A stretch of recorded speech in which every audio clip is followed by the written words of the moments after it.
سلام، أنا جاية النهاردة أغير وجهة نظركم عن السمك، والنهاردة هنعمله مع بعض السمك بطريقة صحية ولذيذة وتحفة وجديدة. وكمان اخترت نوع السمك دنيس. بجد طعم السمك الدنيس في الوصفة دي حلو جدا. أهم حاجة ان انتوا تجيبوا السمك يكون فريش، وكمان تعملوا طبعا جنب السمك الرز الصيادية وسلطة الطحينة والسلطة الخضراء. وبجد يا جماعة طعم السمك ده تحفة، لازم تجربوه على الطريقة اللي أنا هقول لكم عليها الخطيرة التحفة اللي هتنقل طعم السمك في حتة تانية. أول حاجة هنكون مجهزين عندنا السمك ومفتحين ظهره بالسكينة وغسلينه بالملح والليمون كويس جدا جدا، ويكون السمك فريش ما يكونش بايت او عند الراجل بقاله فتره طويله. وبعد كده نكون مجهزين التتبيله بتاعه السمك اللي انا هكتب لكم كل المقادير بتاعتها تحت في الكابشن.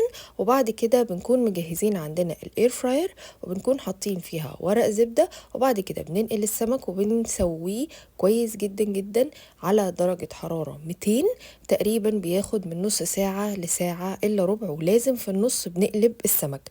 تمام. وبيبقى طعمه حلو قوي، ولازم تجربوه بجد يا جماعة على طريقتي، عمركم أبدا ما هتندموا. جيبوا نوع السمك ده اسمه سمك دنيس، وكمان لازم يكون طازة وفريش. بجد طعمه حلو قوي، ولازم تجربوه. تكتبوا لي رأيكم في الكومنتات، وما تنسوش الفولو واللايك سبسكرايب، وكمان تعملوا سيف للفيديو عشان لما تحبوا ترجعوا له في اي وقت. واستنوني في وصفة جديدة.